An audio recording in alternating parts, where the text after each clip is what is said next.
Tim Hawkins is a professional cameraman. He worked for Channel 9 for 14 years on A Current Affair and 60 Minutes, and he now works freelance. We asked his views on his role in the communications industry.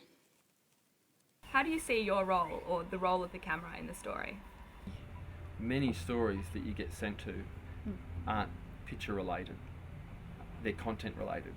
Or the cameraman that gets sent out to an exploding volcano and it's all about the pictures, you know, everything's about the pictures, and the reporter is just a sideline. They're along for the ride.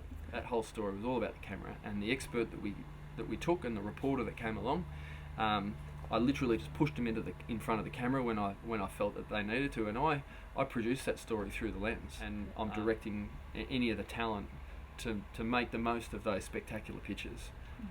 If there's no spectacular pictures, you don't hear boo from the cameraman.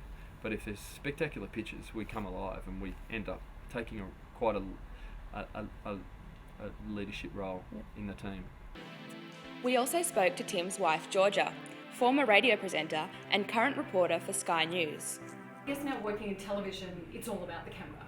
So, they're as different as they can be. I think that radio, you can be more immediate. When something happens, when there's breaking news, you bash out a few lines and go to air. With television, it's a little more difficult because you need the pictures, so it takes longer. But it's an added element, so it gives you the opportunity to show more of the story and I think be a whole lot more personal as well. How much does your style change depending on what you're filming and the purpose of what you're filming? Shooting style changes from every single story. Very similar story for a current affair that is 60 minutes. Often they do stories that are quite similar, but for the 60-minute story, I'll say, I'll need a helicopter. Different shows require a different level of how much grandeur goes in. Yeah, absolutely. Because you have a look at what the top 5 programs on a weekly basis, on a per night. It's always Today Tonight and A Current Affair up there. Every night of the week. It's been going on for years. I mean, there are literally millions of people watching this show, and they cop such a bagging because of how tabloid and how smutty and down market the journalism is. But we're watching it. Hello, we're coming to you live tonight from Banda Aceh. Aceh is in the north of Sumatra. This is the provincial capital. Yeah, filming in Aceh was difficult on a number of levels. We decided that we weren't going to film dead bodies, and there were 200,000 of them. It was difficult not to film dead bodies, and we were often filming dead bodies and we didn't know it. Just, I'm looking through a black and white viewfinder and pointing it in the direction of carnage, and it wasn't until I opened up my left eye that I make out, that there's probably, in many cases, a dozen people there out, and so that was difficult. And I was lucky that working with Ray Martin, he's a real wordsmith, and between the two of us, we picked out things that would draw just as much emotion as seeing a dead body on television. And so the things that we picked out were teddy bears lying in the mud.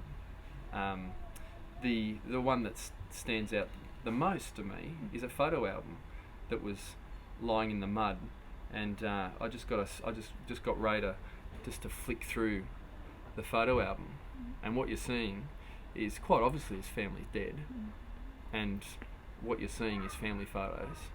And for people at home, it's just as dramatic as seeing dead bodies on a screen. Ultimately, the Australian government gave $1 billion to the Indonesians, and the Australian public raised, I think it was close to $400 million. And in my mind, what we did in Aceh went in a long way to raising that money. We arrived here about 3 days ago. Wandering around, what I've seen I could never have imagined. How is your work tailored to an audience? I actually think that our viewers are pretty dumb, and they like things spelled out to them, and so I'm actually quite aware of not being too overcomplicated when we film stories.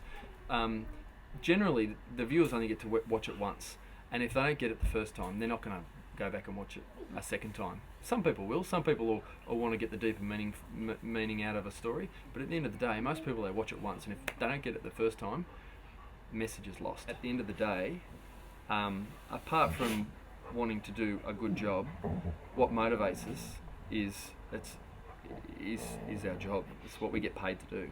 We're often not thinking about the bigger picture and what will what will this mean.